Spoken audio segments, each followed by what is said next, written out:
पश्चिमी राजस्थान उद्योग हस्तशिल्प उत्सव 2024 दिनांक 24 जनवरी से 4 फरवरी तक। स्थान रावण का चबूतरा, जोधपुर। प्रवेश निःशुल्क। आप सभी शहरवासी सादर आमंत्रित हैं। नोडल एजेंसी लघु उद्योग भारती जोधपुर प्रांत।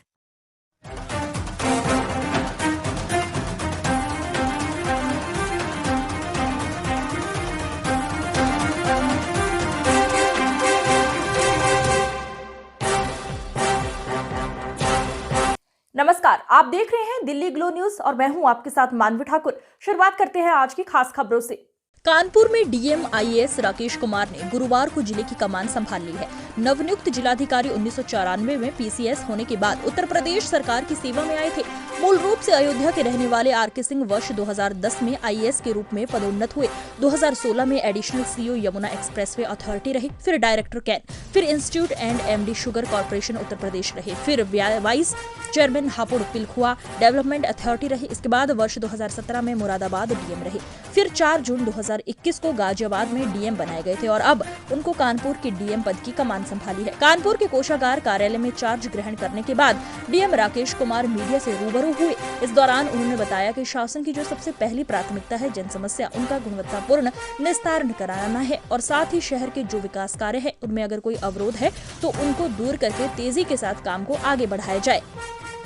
साथ ही केंद्र और राज्य सरकार के जो भी प्रोजेक्ट्स हैं उनको जन जन तक पहुंचाना और अगर किसी प्रोजेक्ट में कोई समस्या आ रही है तो समय पर उस समस्या का निस्तारण कराना। नवागंतुक डीएम ने लोकसभा 2024 के चुनाव के लिए कहा कि जो मतदान प्रतिशत है उसको कैसे बढ़ाया जाए ताकि कानपुर में 100% मतदान हो सके। इस पर भी विशेष काम किया जाएगा और वोटरों को वोट डालने के लिए सभी संगठनों के साथ मिलकर समय समय पर कैंप आयोजित करेंगे। चुनाव के पहले प्री इलेक्शन पीटीएम करेंगे जिसमें स्कूल के बच्चे अपने अभिभावक को कर आएंगे और उनको मतदान करने की शपथ दिलाई जाएगी। इसके साथ ही मीडिया के माध्यम से भी आम जनमानस को मतदान करने के लिए जागरूक करते रहेंगे। देखिए, शासन की जो प्राथमिकता है आप सभी जानते होंगे कि माननीय मुख्यमंत्री जी की जो पहली प्राथमिकता है वो है कि जन समस्याओं का गुणवत्तापूर्ण ढंग से और समयबद्ध निस्तारण। तो ये पहली प्राथमिकता है।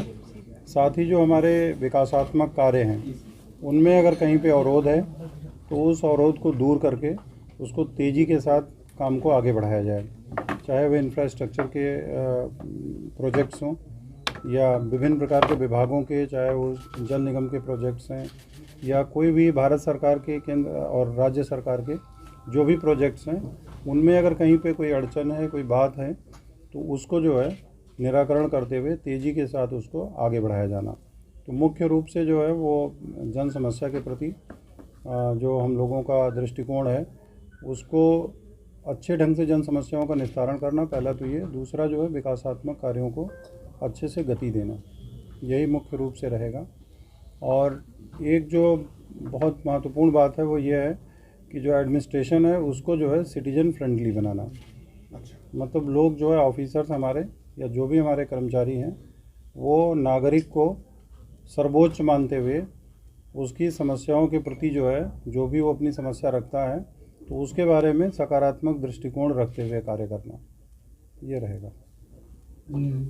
मतलब लोकसभा चुनाव आने वाला, मतलब चर्चा है, वोटर लिस्ट फाइनल हो गई, तो किस तरह देख रहे हैं कि कानपुर चूँकि हो रहा है? देखिए, बड़ा जो है महानगर है कानपुर, तो निश्चित रूप से जो है वो चुनाव में ख़ास तौर से जो मतदान प्रतिशत है उसको लेकर के चिंताएं व्यक्त की जाती है महानगरों में। लेकिन इसमें हम लोग स्वीप के माध्यम से गतिविधियाँ करते हैं, लेकिन उसको थोड़ा और काफ़ी डिसेंट्रलाइज करेंगे स्वीप की एक्टिविटीज़ को। उसको जितने भी संगठन हैं महानगर के, चाहे व्यापारिक संगठन होंगे, औद्योगिक संगठन होंगे, रोटरी क्लब होंगे, लायंस क्लब होंगे, बहुत सारे स्वयंसेवी संगठन होंगे, तो इसको जो है हम लोग मतलब एक कोई स्वीप के कार्यक्रम ना करके या एक कार्यक्रम ना करके इन सभी को हर तरह के लोगों को पकड़ेंगे। जैसे ग्रामीण क्षेत्र है तो वहाँ पे युवक मंगल दल, महिला मंगल दल के माध्यम से करेंगे हम लोग। बहुत सारे तरह के जितने भी प्रकार के ऑर्गेनाइजेशंस हैं, जैसे सिविल डिफेंस अगर यहाँ होगा तो उसके भी जो है लोगों को इन्वॉल्व किया जाएगा। स्काउट गाइड, एनएसएस, इन सब लोगों को इन्वॉल्व करके एक ऐसा माहौल बनाया जाएगा। बहुत सारी चीज़ें जो है हम लोग इस बार जैसे एक इस संबंध में जो है वो मैं ये कोशिश करूँगा यहाँ पे अपने DIOS और BSA के माध्यम से कि हम लोग चुनाव के पहले एक प्री इलेक्शन पीटीएम करेंगे, अच्छा, है ना। इसमें क्या करेंगे सर? Parents teacher meeting. अच्छा। उसमें जो है बच्चा पेरेंट्स को लेकर के आएगा, माँ बाप को अपने, हाँ हाँ। और वो उस दिन शपथ दिलाई जाएगी स्कूल में। अच्छा। और अलग अलग क्लास, एक दिन पूरे स्कूल की पीटीएम एक दिन नहीं होगी, किसी दिन क्लास 1 की होगी, किसी दिन क्लास 2 की होगी। और पीटीएम के माध्यम से ये करेंगे हम लोग कि उसको पहले शपथ दिलाई जाएगी पेरेंट्स को उसके, कि मतदान के दिन मतदान अवश्य करेंगे, और एक पोस्ट इलेक्शन पीटीएम करवाएंगे। अच्छा। जिसमें ये देखा जाएगा, बच्चा खुद बताएगा कि उसके पेरेंट्स ने, माँ बाप ने, दोनों ने वोट किया है कि नहीं किया है। अच्छा। तो थोड़ा उससे पेरेंट्स पे मॉरल प्रेशर रहेगा एक, क्योंकि हम इसको इस तरह से तो नहीं कर सकते कि अगर कोई वोट नहीं देता है तो उसको कोई दंडित करने का प्रावधान नहीं है, लेकिन उसके ऊपर मॉरल प्रेशर ही हम जितना क्रिएट कर सकते हैं वो करेंगे। आप लोगों के समाचार पत्र के माध्यम से, हो सकता है मतदान के 1-2 दिन पहले कुछ लीफलेट्स भी आप लोगों के सहयोग से, जो हमारे जिनका अच्छा सर्कुलेशन है समाचार पत्र का, उसके माध्यम से, उसमें लीफलेट के माध्यम से पेरेंट्स को, मतलब जो भी नागरिकों को या जो वोटर हैं हमारे, उनको हम उसमें लीफलेट के माध्यम से, या जो हमारे गैस के सिलेंडर वगैरह डिस्ट्रीब्यूट होते हैं उसमें जो है ऊपर एक वो लगा करके भेजेंगे उस दौरान 1-2 महीना पहले से, जिसमें कुछ ना कुछ मतदान के लिए प्रेरित करने के कोई स्लोगन्स वगैरह या इस तरह की चीज़ें होंगी। बाकी जो हमारी शैक्षणिक संस्थाएं हैं उसमें हमारे कार्यक्रम चलते रहते हैं, चाहे वो नारे लेखन की हो, निबंध लेखन प्रतियोगिता हो, या चित्रकला प्रतियोगिता हो। तो इन सब बहुत सारे तरीक़ों से, मतलब एक तरह से स्वीप कार्यक्रम जो है उसको औपचारिकता के रूप में नहीं रहेगा, उसमें कोशिश करेंगे कि एक जो है अच्छे ढंग से डिसेंट्रलाइज वे में उसको चलाया जाए। और ख़ास तौर से एक चीज़ और करेंगे, जो पिछले हमारे विधानसभा और लोकसभा इलेक्शंस थे उसमें जो हमारे सबसे लोएस्ट पोलिंग वाली जो एरियाज़ थी, उसको अब नई वोटर लिस्ट आ गई है, तो पहले जिला स्तरीय अधिकारियों को लगा के एक बार उसको दिखवाएंगे कि वोटर लिस्ट में हमारे कोई खामी है या लोगों में उदासीनता रहती है। दूसरा ये है कि कभी कभी जो चरणबद्ध तरीके से इलेक्शंस होते हैं, तो पड़ोसी, अगर पड़ोस में जनपद है और वहाँ पे अवकाश नहीं है और वहाँ पे फैक्ट्रीज़ हैं, कुछ हैं, तो जैसे मैं गाज़ियाबाद से हूँ, वहाँ पे सबसे बड़ी दिक्कत ये निकल के आई कि दिल्ली में उस दिन चुनाव नहीं होते हैं, तो बहुत सारे बड़ी संख्या में लोग दिल्ली के ऑफिसेज में और वहाँ पे इंडस्ट्रियल एरियाज़ में चले जाते हैं, तो उसको लेकर के परसेंटेज लो रहता है।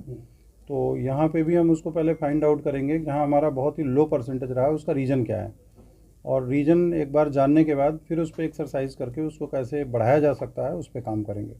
तो कुल मिला के इसमें हम सभी लोग जो है, पूरी टीम काम करेगी और आप लोगों का सहयोग लेंगे, और मुझे लगता है कि इस बार कानपुर में अच्छा पोल परसेंटेज रहेगा।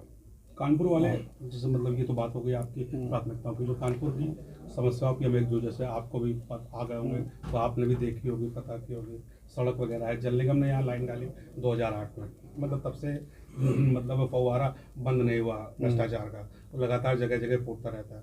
2019 में मोदी जी आए तो उनको दिखाने के लिए जैसे भी मतलब नाले को डाइवर्ट किया गया, लेकिन जगह जगह जब भी बारिश होती है, ऐसे ही आम दिनों में भी नालों का पानी उफनाता रहता है। गलत डाइवर्जन जगह जगह कर दिया है। क्योंकि आप डीएम हैं, जल निगम अब आप ही लीड करेंगे, तो कम से कम इसके लिए कुछ मतलब इससे, मैंने आपसे पहले ही कहा कि जहाँ पे भी इस तरह का दिक्कत है, जहाँ कहीं भी इंफ्रास्ट्रक्चर समय के साथ ख़राब भी होता रहता है, आप 2008 की बात कर रहे हैं तो लगभग 15-16 साल पुरानी बात हो गई। तो जहाँ पे भी इंफ्रास्ट्रक्चर ख़राब होता है, नेचुरली अगर ख़राब है तो उसको रिप्लेसमेंट का या उसका कोई ना कोई तकनीकी तरीका जो है वो विभाग ढूंढेगा।